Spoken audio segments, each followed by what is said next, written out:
नमस्कार दोस्तों, हम लेकर आ चुके हैं आप लोगों के लिए 20 मिनट में सुबह की 50 ताज़ा और बड़ी खबरें हैं। बताएंगे दोस्तों, आखिरकार प्रधानमंत्री नरेंद्र मोदी के ऊपर फट पड़े राहुल गांधी।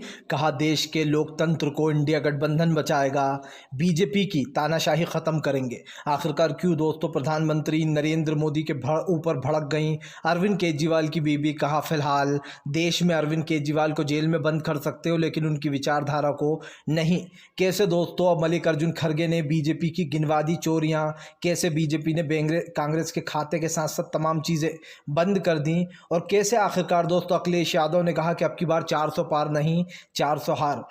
तो तमाम मुद्दों पर होगी बात, लेकिन उससे पहले अगर आपने अब तक हमारे चैनल को सब्सक्राइब नहीं किया है जल्दी से कर लीजिए। पास में एक घंटी आएगी, इसको भी दबाइए ताकि हर वीडियो की अपडेट आप तक पहुंच पाए। दरअसल दोस्तों आपको बता दें चले, प्रधानमंत्री नरेंद्र मोदी के ऊपर फट पड़े राहुल गांधी। कहा जैसे मैच पहले ही फिक्स कर लिया जाता है वैसे ही बीजेपी चुनाव फिक्स कर रही है। राहुल गांधी ने कहा कि प्रधानमंत्री को लगता है तमाम नेताओं को खरीद लो, ईवीएम में 4 अपने एम्पायर बिठा दो। राहुल गांधी ने कहा कि आपने कभी देखा है मैच फिक्स होते हुए? वैसे ही बीजेपी चुनाव फिक्स करना चाहती है। 4 एम्पायर पहले ही फिक्स हो चुके हैं। 4 एम्पायर का मतलब दोस्तों जो ईवीएम बनाने वाली कंपनी है उसमें 4 लोग बीजेपी के हैं। राहुल गांधी ने कहा कि तमाम जो हमारे खास करके विपक्ष के 2 खिलाड़ी हैं अरविंद केजरीवाल और हेमंत सोरेन, उन 2 खिलाड़ियों को पहले ही आउट कर दिया, बीजेपी ने जेल में भेज दिया है। यही नहीं, राहुल गांधी ने कहा कि तमाम विपक्ष के नेताओं को रोकने की कोशिश की जा रही है क्योंकि बीजेपी चाहती है कि फिलहाल विपक्ष डर जाए। जाहिर सी बात है दोस्तों, राहुल गांधी जो बातें कह रहे हैं वो सिर्फ जुमला नहीं है, वो देश की हकीकत है। और आज जो देश की विचारधारा है जिसको बीजेपी बदलने की कोशिश कर रही है वो कभी बदल नहीं सकती। और एक चीज़ आप हमेशा याद रखिए, राहुल गांधी ने कहा कि ये पूरा मैच फिक्स कर चुके हैं। ईवीएम बनाने वाली कंपनी में 4 लोग इनके, तमाम विपक्ष के नेताओं को डराया धमकाया जा रहा है, हमारे खिलाड़ियों को आउट किया जा रहा है, लेकिन उसके बाद भी बीजेपी चुनाव नहीं जीतेगी, 150 भी पार नहीं कर पाएगी। राहुल गांधी ने बीजेपी को दे दी चेतावनी। आपको बता दें चले दोस्तों, प्रधानमंत्री नरेंद्र मोदी के ऊपर फट पड़े जो है यहाँ पर दोस्तों अखिलेश यादव। अखिलेश बोले बीजेपी का नारा उल्टा है, अब की बार 400 पार नहीं बल्कि अब की बार 400 हार। दरअसल आपको बता दें चले, अखिलेश यादव ने कहा कि बीजेपी सिर्फ जुमलेबाजी कर सकती है, वो देश की नब्ज को नहीं पकड़ सकती। देश की जनता जान चुकी है कि बीजेपी सिर्फ देश के लोकतंत्र के साथ खिलवाड़ कर रही है। अखिलेश यादव ने कहा कि बीजेपी की सिर्फ एक ही विचारधारा है और वो विचारधारा कहती है कि फिलहाल देश में गरीबी, बेरोजगारी और महंगाई फैलती चली जा रही है। आपको बता दें चले, राहुल गांधी ने आरोप लगाया कि बीजेपी की विचारधारा पूरी तरीके से ख़त्म हो चुकी है। और दोस्तों अगर देखा जाए तो भारतीय जनता पार्टी जो बड़ी बड़ी बातें कर रही है उसका देश से, लोकतंत्र से पूरी तरीके से विश्वास उठ चुका है। और ये मैं पहली बात नहीं है दोस्तों जो बोल रहा हूँ, आप भी जानते हैं कि बीजेपी सिर्फ देश के लोकतंत्र को ख़त्म करने की कोशिश कर रही है। राहुल जो है यहाँ पर सीधे अरविंद केजरीवाल ने कहा कि बीजेपी सिर्फ ये याद रखे कि अब की बार 400 हार है। आपको बता दें चले दोस्तों, अरविंद केजरीवाल की पत्नी ने बीजेपी को जमकर लपेटा। केजरीवाल की पत्नी बोली केजरीवाल को बंद कर सकते हो लेकिन उनकी सोच को ख़त्म नहीं कर सकते आप लोग। दरअसल अरविंद केजरीवाल की पत्नी दोस्तों, उन्होंने बीजेपी पर आरोप लगाते हुए कहा कि बीजेपी अरविंद केजरीवाल की सोच को ख़त्म करना चाहती है, लेकिन वो ये नहीं जानती कि केजरीवाल को जेल में डाल देने से उनकी सोच हटने वाली नहीं है। आपको बता दें चले, हेमंत सोरेन की पत्नी भी केजरीवाल की पत्नी के साथ थी। उन्होंने भी जय जोहार का नारा लगाते हुए कहा कि फिलहाल बीजेपी ने हेमंत सोरेन को अंदर डाल दिया, जिन्होंने देश के आदिवासी समाज को सबसे आगे लाने का काम किया। दोस्तों झारखंड में कोई किसी के लिए काम नहीं करता था, कोई बड़े नेता ध्यान नहीं देते थे, लेकिन हेमंत सोरेन ने झारखंड की सत्ता संभाली और उन्होंने आदिवासियों के लिए वो किया जो शायद कभी किसी पार्टी ने नहीं किया था। लेकिन उसके बाद भी हेमंत सोरेन को जेल भेज दिया गया। दोस्तों देखिए, अगर कोई ये कहता है कि किसी भी पार्टी में एक भी ईमानदार नेता है दोस्तों, तो मैं ये बात नहीं मान सकता। हाँ, ये बात सच है दोस्तों कि लोग अपने लिए भी करते हैं, लेकिन दोस्तों ऐसा कुछ गलत नहीं है कि अपने लिए करना। लेकिन हाँ, अगर जनता का पूरा पैसा डकार जाए इंसान, वो ज़रूर गलत है। लेकिन जो आपका हक है अगर आपको वो मिल रहा है तो वो गलत नहीं है। लेकिन दोस्तों बीजेपी सिर्फ विपक्ष को ख़त्म करने के लिए ये सारा षड्यंत्र रचती है। केजरीवाल की जो वाइफ है उन्होंने साफ कहा, कल्पना जो है उन्होंने कहा कि फ़िलहाल बीजेपी सिर्फ ये कोशिश कर रही है कि वो अरविंद केजरीवाल की विचारधारा को मिटा दे। उन्होंने कहा कि अरविंद केजरीवाल को कई बार कई बड़े ऑफर दिए गए लेकिन अरविंद केजरीवाल ने बीजेपी का एक भी ऑफर मानने से इनकार कर दिया। इसका अर्थ समझते हैं आप दोस्तों कि बीजेपी चाहे कुछ भी करे, बीजेपी के किसी भी फैसले में अरविंद केजरीवाल शामिल नहीं हुए। उन्होंने अपने आप को जेल में बंद करवा लिया, लेकिन उन्होंने बीजेपी की एक बात नहीं मानी, और यही इस देश का सबसे बड़ा लोकतंत्र है। आपको बताते चले दोस्तों, फिलहाल एक बार फिर से गरमाया दोस्तों जो है यहाँ पर दोस्तों आपको बताते चले अंसारी की मौत का मामला। असदुद्दीन ओवैसी बीजेपी के ऊपर जमकर भड़के। ओवैसी बोले फिलहाल बीजेपी के राज में सिर्फ गुंडागर्दी चल रही है। उन्होंने कहा जिस तरीके से जो है यहाँ पर दोस्तों अंसारी की हत्या की गई है, हालांकि ये बताया जा रहा है कि उनकी हार्ट अटैक से मौत हुई है, लेकिन ओवैसी ने इसको सिर्फ एक जो है यहाँ पर नाकामी बताई है पुलिस प्रशासन की। ओवैसी ने कहा कि उत्तर प्रदेश की पुलिस और प्रशासन की नाकामी है जो लोगों ने साफ साफ देखी। ये सिर्फ एक केस नहीं है दोस्तों जिसके बल पर उत्तर प्रदेश की पुलिस को घेरा जा रहा है, ऐसे हज़ारों केस है दोस्तों जिसके नाम पर उत्तर प्रदेश की पुलिस घिर चुकी है। आप खुद जानते हैं कि सबसे पहले दोस्तों वहां पर विक्रू कांड जो हुआ था उसका फर्जी एनकाउंटर किया गया। विपक्ष ने यह आरोप लगाया कि ये फर्जी एनकाउंटर था। और उसके बाद दोस्तों अतीक और के जो बेटा था मुन्ना उसको मार दिया गया। उसके बाद आपको बता दें अतीक अशरफ को उड़वा दिया गया। और उसके बाद नंबर आ गया जो है यहाँ पर दोस्तों मुख्तार अंसारी का, और मुख्तार अंसारी के साथ कल क्या हुआ ये सबने देखा। हालांकि सरकार ये बताने में डुली है कि वो एक हत्या नहीं बल्कि हार्ट अटैक है, लेकिन विपक्ष ये मानने को तैयार नहीं है। आपको बताते चले दोस्तों प्रधानमंत्री नरेंद्र मोदी के ऊपर जमकर भड़कती हुई नजर आई प्रियंका गांधी। प्रियंका गांधी बोली देश की विचारधारा को ख़त्म करने के लिए बीजेपी घमंड में चूर हो चुकी है। उसे लगता है कि सत्ता हमेशा रहने वाली है, लेकिन प्रियंका गांधी ने कहा कि भगवान श्री राम ने भी कहा था कि सत्ता हमेशा नहीं रहेगी, सत्ता एक न एक दिन हाथ से चली ही जाएगी। आपको बताते चलें यहाँ पर सीधे सीधे प्रियंका गांधी ने मोदी सरकार को जमकर लपेटे में लेते हुए कहा कि फिलहाल सरकार घमंडी हो गई है और उसको लगता है कि वो देश की विचारधारा से खेलेगी। लेकिन दोस्तों सीधी सी बात है, देश की विचारधारा आज भी वही है जो कल थी और हमेशा वही रहने वाली है। यही नहीं, यहाँ पर सीधा कहा गया है कि फिलहाल सरकार चाहे कुछ भी कर ले लेकिन देश की विचारधारा को वो ख़त्म नहीं कर पाएगी। आपको बताते चले दोस्तों भारतीय जनता पार्टी के ऊपर भड़ास निकालते हुए काफ़ी कुछ कहा है यहाँ पर प्रियंका गांधी ने। और प्रियंका गांधी ने यह भी कहा है कि ये सरकार की सिर्फ नाकामी है और कुछ नहीं, जिसके बल पर सरकार ये बताना चाह रही है कि हम हमेशा सत्ता में बने रहेंगे। आपको बताते चले दोस्तों फिलहाल एक बार फिर से मल्लिकार्जुन खड़गे भड़के। मल्लिकार्जुन खड़गे बोले कल मुझसे मोदी मिले थे, मुझसे पूछ रहे थे कि चुनाव कैसा जा रहा है, तो मैंने प्रधानमंत्री मोदी से कहा कि जो चुनाव आप कराना चाहते हैं ये वो चुनाव है ही नहीं, जैसा चुनाव आप चाह रहे हैं ये वो चुनाव है। दरअसल दोस्तों खड़गे ने भड़कते हुए साफ कहा कि फिलहाल सब कुछ बीजेपी के हिसाब से हो रहा है, हमारे बैंक अकाउंटों को बंद कर दिया गया है 135 करोड़ को। यही नहीं, बीजेपी ने बाकायदा कांग्रेस को 1380 करोड़ रुपए का नोटिस भिजवाया है। इसी को लेकर खड़गे जमकर भड़के। खड़गे ने कहा कि क्या ये सच में लोकतांत्रिक तरीके से चुनाव हो रहा है या फिर सिर्फ विपक्ष को कमज़ोर कर कर बीजेपी चुनाव जीतने का काम कर रही है। देखिए दोस्तों हर किसी को लगता है कि पूरी ताकत लगा दो हम चुनाव जीत जाएंगे, लेकिन दोस्तों इस देश में सबसे बड़ी जनता होती है। अगर जनता ने तय कर लिया है कि वो बीजेपी को हराएगी तो बीजेपी ईवीएम अपने कंट्रोल में कर ले या पूरा चुनाव अपने कंट्रोल में कर ले, उसके बाद भी वो हार जाएगी। क्योंकि दोस्तों मैंने पहले भी कहा फिर कहूँगा, बीजेपी एक हद तक ही सिर्फ चीटिंग कर सकती है, लेकिन अगर पूरी देश की जनता एकजुट होकर इंडिया गठबंधन को वोट देगी तो बीजेपी तो क्या दोस्तों किसी का बाप भी इतनी गड़बड़ नहीं कर सकता कि वो बीजेपी को जिता दे। सीधी सी बात है। हाँ मैं ये मानता हूँ दोस्तों कि ईवीएम को फिक्स कर लिया जाता है, ईवीएम में पहले ही चीज़ें फिक्स की जाती हैं, लेकिन ये बात भी सच है कि ईवीएम हैक नहीं हो सकती। लेकिन हैक करने की ज़रूरत ही क्या है, जब पहले ही मामला फिट कर दिया जाए तो हैक की तो ज़रूरत ही नहीं है।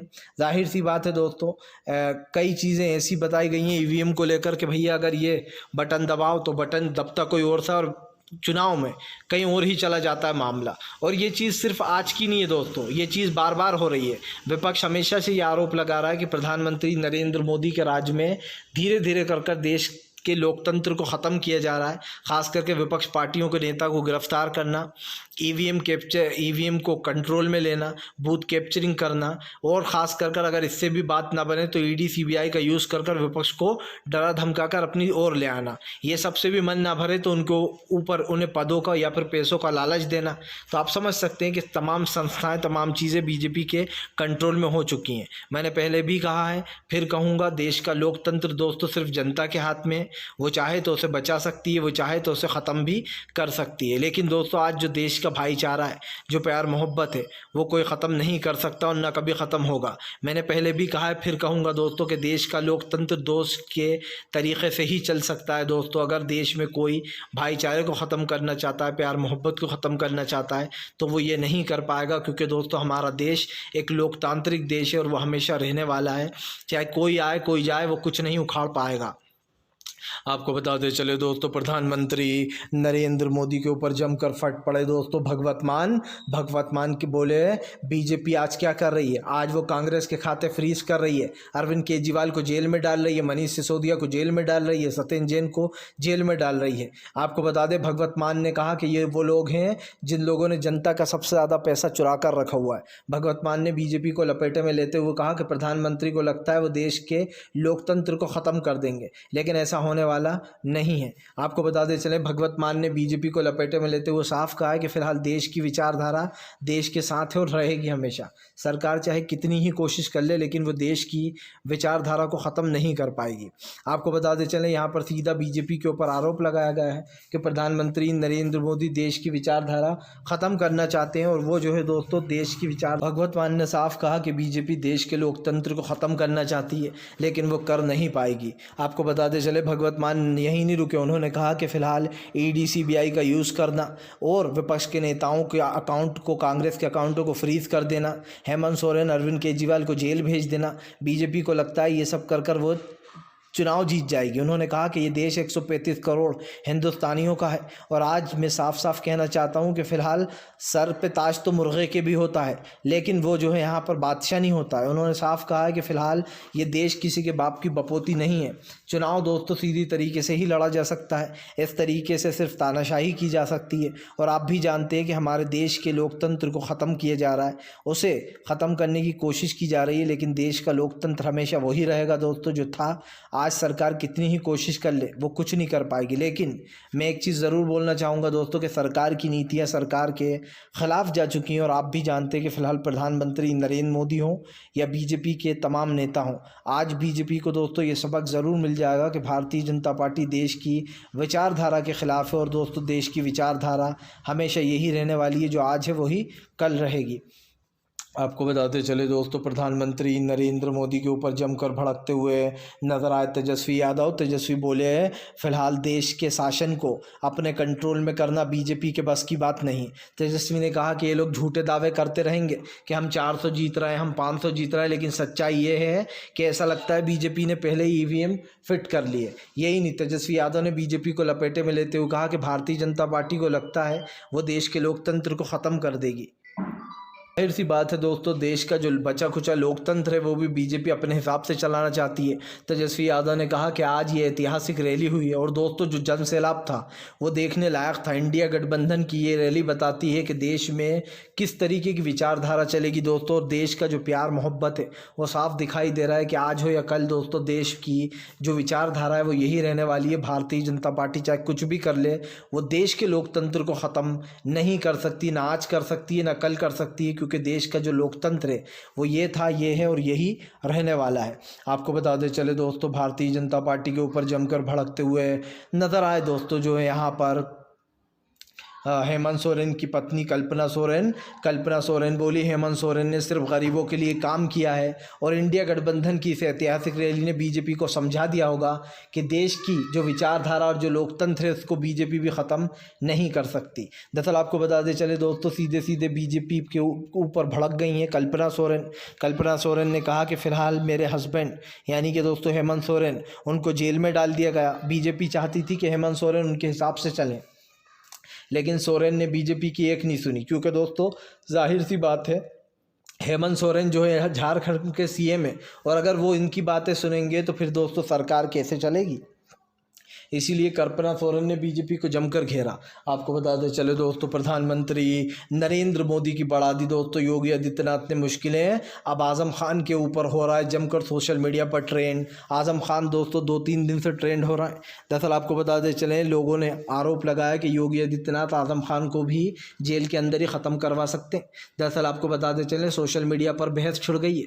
कुछ लोग जो है योगी का पक्ष ले रहे हैं, तो ज़्यादातर लोग योगी आदित्यनाथ के खिलाफ मुहिम खोल कर बैठ गए।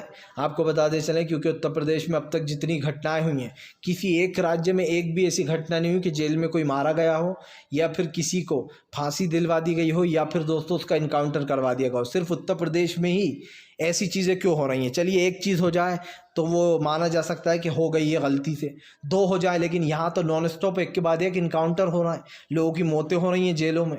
इसी को लेकर जमकर भड़ास निकाली है ख़ास करके तमाम जनता ने। और सोशल मीडिया पर आज़म खान की लंबी उम्र की वो भी की जा रही है कि सरकार जो है वो आज़म खान को खास कर टारगेट कर सकती है।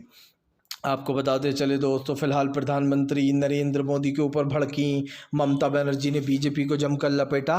ममता बनर्जी बोली, जिससे जो करते बनता है वो कर ले, हम डरते नहीं हैं। दरअसल आपको बताते चले, ममता बनर्जी की पार्टी ने एक कार्टून को लॉन्च किया था जिसमें ममता बनर्जी एक सीढ़ी को लात मार रही हैं और सीढ़ी पर प्रधानमंत्री नरेंद्र मोदी और दोस्तों तमाम नेता लोग हैं।